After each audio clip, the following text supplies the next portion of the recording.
More tax relief coming. Good evening and thanks for joining us for Primetime News and a special welcome to our viewers on OneSpotMedia.com. I'm Janella Precious. And I'm Doreen Samuels. Also this evening, key permanent secretaries being reassigned. Uncertainty surrounds when leader of the opposition will move into her official office. Health Minister says swine flu outbreak is above average. JLP attorney heads to Supreme Court for a stay of proceedings in South St. James magisterial recount. Then in the financial week, PSOJ CEO wants government to change the way incentives are given. There's also sports commentary, E-Prime, and weather in this newscast. But before the break, our feedback question.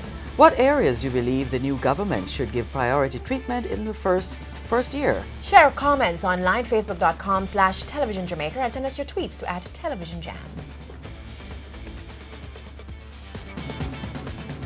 Stay with us. Primetime News returns after this break.